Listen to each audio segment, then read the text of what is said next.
Hello दोस्तों, नमस्कार। स्वागत है आप सभी का एजुकेशन मंत्रा में। दोस्तों, आज 14 अक्टूबर है और आज पूरे प्रदेश में काउंसलिंग होनी है। सुप्रीम कोर्ट में 31,277 मामले की सुनवाई भी होगी और 16 अक्टूबर को सीएम देंगे नियुक्ति पत्र। हाई मेरिट चयनित अभ्यर्थियों का प्रदर्शन लगातार जारी है। बेसिक शिक्षा परिषद प्रयागराज में लगातार अभ्यर्थी प्रदर्शन कर रहे हैं। वहीं पर जस्टिस शांतनु जी की वापसी हो चुकी है और जल्द ऑर्डर की उम्मीदें भी जग चुकी हैं। तो वन बाय वन हर एक अपडेट को यहाँ पर क्लियर करेंगे। तो चैनल को सब्सक्राइब कर लें और वीडियो को लाइक एंड शेयर कर दें अगर जो है वीडियो पसंद आए तो। चलिए दोस्तों, अब वीडियो सेशन को स्टार्ट करते हैं और सबसे पहले बताना चाहेंगे कि इम्पोर्टेंट इन्फॉर्मेशन। देखिए, बहुत सारे अभ्यर्थियों को प्रयागराज, चित्रकूट, इसके बाद सीतापुर, बरेली जैसे जनपदों की काउंसलिंग शेड्यूल के बारे में बहुत ज़्यादा दिक्कतें थी, तो उनको मैंने टेलीग्राम चैनल पर पोस्ट कर दिया है। लिंक डिस्क्रिप्शन में है या सीधे टेलीग्राम में एजुकेशन मंत्रा सर्च करके आप लोग विज्ञप्ति देख सकते हैं। और कोई मतलब नहीं है, ये हो सकता है कि भाई जैसे 14 को पुरुष महिला बुलाया हुआ तो उसके अकॉर्डिंग आप जाएं। तो चलिए दोस्तों, अब यहाँ पर सबसे पहले हम बात करेंगे कि पूरे प्रदेश में आज काउंसलिंग होनी है। देखिए, 75 जनपदों में काउंसलिंग की प्रक्रिया होनी है और ऐसे में अभ्यर्थी लगातार परेशान हैं। उनके मन में मानसिक खलिश है कि आखिरकार क्या कुछ होने वाला है। तो आप लोग बिल्कुल परेशान ना हो, काउंसलिंग में अपने खुले मन से पार्टिसिपेट करें और जो भी होगा उसको आगे देखा जाएगा। वहीं पर अगर दूसरी तरफ देखा जाए तो सुप्रीम कोर्ट में सुनवाई भी है।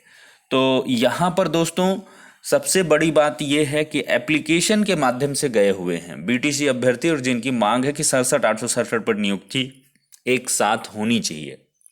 तो ऐसे में स्टे जैसी संभावनाएं काफ़ी कम हैं, लेकिन देखेंगे कि जज साहब क्या कुछ करते हैं। देखिए, ये मामला क्वालिफाइंग मार्क्स को लेकर के है। क्वालिफाइंग मार्क्स से रिलेटेड जो ऑर्डर है वो पहले ही रिजर्व हो चुका है। डिवीजन बेंच के ऑर्डर को इसमें चैलेंज किया गया है। तो जज साहब देखिए क्या कुछ इसमें विचार करते हैं वो आने वाला समय ही तय करेगा। आइटम नंबर 4 पर सुनवाई होनी है मेन कॉज लिस्ट में। तो तकरीबन 11 बजे तक हियरिंग पूरी तरीके से कंफर्म ही समझिए। 11 बजे स्थिति स्पष्ट हो जाएगी क्या कुछ होना है। वहीं पर अगर दूसरी तरफ देखा जाए तो जस्टिस अग्निहोत्री कुमार त्रिपाठी की तरफ से हाईकोर्ट इलाहाबाद में एक अपील की गई है जिसमें कुछ अच्छे ग्राउंड्स लिए गए हैं कि हाई मेरिट एक ही ज़िले में चयनित है ओबीसी एससी का और कम मेरिट वाले अभ्यर्थी जो हैं वो चयनित हो गए हैं, जो कि एक विवाद का विषय है। अधिकारियों को भी ये आशंका थी कि कोई भी चयन सूची बनाएंगे उसमें विवाद कई सारे आएंगे। अगर डिस्ट्रिक्ट अलॉटमेंट को हम चेंज नहीं करेंगे और इसके बाद पूर्व में चयनित अभ्यर्थियों को ही रखेंगे, 1,46,060 अभ्यर्थियों में से अगर 31,277 नहीं निकालेंगे तो अवश्य समस्याएं आएंगी। और उन्हीं के लिहाज से इतना बंधन चल रहा था। लेकिन जो सबसे एग्जैक्ट फॉर्मूला था, जो मोस्ट प्रोबेबल हो सकता था, उसी को अप्लाई किया है और उसमें भी विसंगतियां आई हुई हैं। डिस्ट्रिक्ट अलॉटमेंट में शिक्षा मित्रों की सीटों को लेकर भी विसंगति हैं, क्योंकि 37,339 जो सीट रिजर्व हुई हैं वो डिस्ट्रिक्ट वाइज होनी चाहिए थी। क्योंकि बहुत सारे शिक्षा मित्र अगर बाद में उनका अधिकार मिलता है या एनीवे उनका सिलेक्शन होता है तो फिर वो कहाँ जाएंगे, उनका अलॉटमेंट सीधे से चेंज हो जाएगा। अलॉटमेंट में विसंगतियां आई हुई हैं। हाई मेरिट बहुत बाहर भी हो गया है। तो आप लोग यहाँ पर देख भी सकते हैं। इसके लिए अभ्यर्थियों ने लगातार प्रदर्शन भी किया है। बेसिक शिक्षा परिषद प्रयागराज कार्यालय में अपनी मांगों को प्रदर्शन करते हुए प्रतियोगी छात्र, देखिए इसमें एक ही जिले में ऊपर की मेरिट वाले बाहर हुए हैं और नीचे वालों का चयन हुआ है। बेसिक शिक्षा परिषद की ओर से जारी जिला आवंटन सूची में विसंगति को लेकर शिक्षा निदेशालय पहुंचे अभ्यर्थी। हाथ आई नौकरी जाने से पूर्व चयनितों में निराशा भी है। वहीं पर 69,000 अध्यापक भर्ती में याचिका दाखिल हो चुकी है। याचिकाकर्ताओं का कहना है कि अधिक अंक पाने के बावजूद उनका चयन नहीं हो सका है। याचिका दाखिल करने वाले अधिवक्ता अग्निहोत्री कुमार त्रिपाठी का कहना है कि वह अदालत से याचिका पर शीघ्र सुनवाई के लिए अनुरोध करेंगे। एट एनी रेट आज सुनवाई नहीं हो पाएगी। जो हाई कोर्ट की लखनऊ बेंच में भी केस पड़ा हुआ है वो भी लिस्टिंग होने में उसको थोड़ा सा समय लगेगा, 1 से 2 दिन तो लग ही जाएंगे।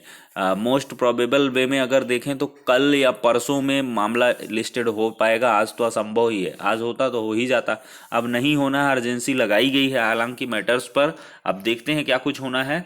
वहीं पर अगर देखें तो संत अंथोनी गर्ल्स इंटर कॉलेज में काउंसलिंग होगी, प्रयागराज वाले ध्यान दे लें, विज्ञप्ति भी दे दी गई है। देखिए यहाँ पर पूर्व के चयनितों को बाहर करने का खतरा भी उन्हें दिखाई पड़ रहा था। शिक्षा अधिकारी कह रहे थे कि पूर्व में चयनितों को बाहर करने पर वह आंदोलन कर सकते हैं, नई जिला आवंटन सूची जारी करने पर उसमें गलतियों की संभावना होगी। आखिर वही हुआ है, चयन सूची से बाहर हुए अभ्यर्थियों ने अपना प्रत्यावेदन सचिव बेसिक शिक्षा परिषद कार्यालय में रिसीव करा दिया है। उनका कहना है कि कोई सुनवाई नहीं हुई तो कोर्ट जाएंगे।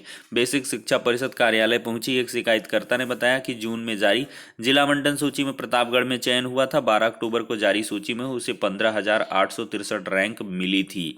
तो देख सकते हैं। वहीं पर अगर यहाँ पर बात करें तो बेरोजगारों के आंदोलन एवं सोशल मीडिया पर अभियान चलाने के बाद मुख्यमंत्री ने ठप पड़ी 69,000 शिक्षक भर्ती में शिक्षा मित्रों के 37,339 पोस्ट को छोड़कर 31,661 पदों को भरने की घोषणा की थी। मुख्यमंत्री की घोषणा के बाद से ही बेसिक शिक्षा विभाग के अधिकारी भी असमंजस में थे कि भर्ती का आधार क्या होगा, कैसे मेरिट तैयार की जाएगी। वही कुल मिला के एनीवे किसी भी तरीके से जिला आवंटन सूची को बनाया गया है। सबसे ज़्यादा संभावनाएं खोजी गई हैं कि जिसमें त्रुटियां कम से कम दिखें, लेकिन फिर भी इसमें त्रुटियां आनी थी। इसकी संभावना मैं आपको पहले से ही बता रहा था, 3 फॉर्मूले ही बन पा रहे थे और उसके अकॉर्डिंग हुआ है। तो देखिए शिक्षक भर्ती में प्रदेश के कई जिलों में यह देखने में आया है कि समान जिले में ऊपर से अधिक मेरिट वाले चयन सूची में नहीं है, जबकि कम मेरिट वालों का नाम लिस्ट में है। इस प्रकार के सैकड़ों शिकायत लेकर अभ्यर्थी मंगलवार की सुबह से ही सचिव बेसिक शिक्षा परिषद प्रयागराज के कार्यालय में पहुंचे। अभ्यर्थियों ने अपनी शिकायतें दर्ज कराने के बाद कहा कि सुनवाई नहीं होने की स्थिति में कोर्ट जाएंगे। देखिए अभ्यर्थियों का भी कहना जायज़ है। यहाँ पर सबसे बड़ी बात यह हुई है कि यूआर्क में जो सेलेक्टेड कैंडिडेट थे तो ऊपर से लिए गए अभ्यर्थी हैं, तो यूआर वाले जो थे वो आधे तो हो गए, आधे बच गए हैं। तो आधे में वही ओबीसी एससी निचले में आए हुए हैं, तो वो लोग ज़्यादा बाहर हुए हैं और यूआर के भी बहुत सारे कैंडिडेट बाहर हुए हैं। वहीं पर अगर देखें तो योगी आदित्यनाथ ऑफिस की तरफ से ट्वीट है कि आगामी 16 अक्टूबर को बेसिक शिक्षा विभाग के अंतर्गत 31,000 से अधिक सहायक अध्यापकों को नियुक्ति पत्र वितरित किए जाएंगे। वहीं पर अगर देखें तो बीजेपी उत्तर प्रदेश की तरफ से ट्वीट है कि निष्पक्ष भर्तियों से युवाओं को नौकरियों में मिल रहे ज़्यादा अवसर। भाजपा सरकार ने साफ किया सहायक अध्यापकों की भर्ती का रास्ता। भाजपा सरकार में देखिए संभव हुई निष्पक्ष व पारदर्शी तरीके से भर्ती। 31,277 सहायक अध्यापकों की नियुक्ति का पहले चरण में रास्ता साफ। 14 और 15 अक्टूबर को काउंसलिंग, 16 अक्टूबर को जारी होगा नियुक्ति पत्र। तो बाकायदा इसका ट्वीट भी आ चुका है। और अगर देखें तो यहाँ पर सीएम योगी नियुक्ति पत्र देंगे। कल इसकी इन्फॉर्मेशन आपको प्रोवाइड कर ही दी थी, ऑफिशियल नोटिफिकेशन भी इससे रिलेटेड आ चुका है। मुख्यमंत्री आवास में नियुक्ति पत्र देंगे। वहाँ जिलों में आयोजित कार्यक्रम में मौजूद नवचयनितों को संबोधित भी करेंगे। हर जिले की एनआईसी में 5 सफल अभ्यर्थी भी मौजूद रहेंगे। सभी जिलों के एनआईसी में प्रभारी, सांसद, विधायक, जिलाधिकारी मौजूद रहेंगे। मुख्यमंत्री कुछ जिलों के सफल अभ्यर्थियों से संवाद भी करेंगे। इस संबंध में अभ्यर्थियों के चयन करने के निर्देश जारी कर दिए गए हैं। कार्यक्रम की तैयारी को लेकर अपर मुख्य सचिव रेणुका कुमार ने मंगलवार को देर शाम वीडियो कॉन्फ्रेंसिंग कर निर्देश भी दिए हुए हैं। तो कुल मिलाकर दोस्तों देखें तो आज का दिन वो काफ़ी निर्णायक होने वाला है। तकरीबन 11 बजे आपको स्थितियां स्पष्ट हो जाएंगी कि आखिरकार क्या कुछ होना है आज की डेट में। और कल परसों में भी कई सारे मामले लगे हुए हैं। सुप्रीम कोर्ट में देखनी सबसे बड़ी बात है कि सुप्रीम कोर्ट ने ही खुद कहा है कि 31,661 पदों पर आप भर्तियां कर सकते हैं। 37,339 पोस्ट आपको छोड़नी हैं। लेकिन ऑर्डर जब रिजर्व नहीं हुआ था, एंटरिम रिलीफ के आधार पर ये आदेश दिया गया था, लेकिन इतने दिनों बाद आखिरकार गवर्नमेंट ने क्यों इसको इम्प्लीमेंट में लाया हुआ है, ये सोचने वाली बात है। वहीं पर अगर देखें तो जस्टिस ललित साहब और शांतनु जी की बेंच जल्द ही कॉन्स्टिट्यूट हो सकती है। और देखिए यहाँ पर शिक्षा मित्रों ने भी एप्लीकेशन फाइल की हैं, लेकिन उनकी एप्लीकेशन लिस्टेड नहीं हुई हैं।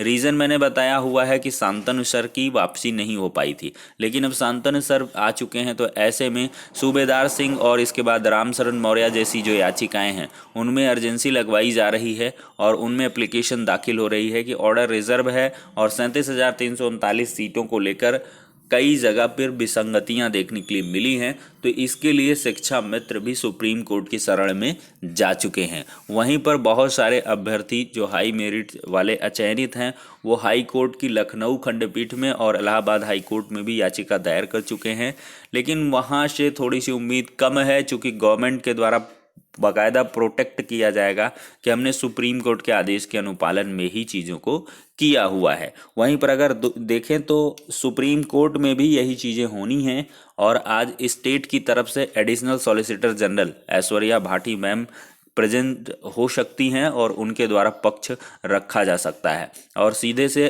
ऑर्डर को जल्द डिलीवर करने की प्रे भी की जाएगी और जल्द से जल्द बचे हुए 37,000 पोस्ट को भी फुलफिल करने की बात स्टेट की तरफ से कही जाएगी, ऐसी सूचनाएं देखने के लिए मिल रही हैं। तो आज आपको ऑर्डर को लेकर जो स्थिति है वो भी स्पष्ट हो जानी चाहिए और इसके बाद 31,000 मामले पर भी स्पष्ट दिशा निर्देश सुप्रीम कोर्ट के द्वारा जारी किए जा सकते हैं।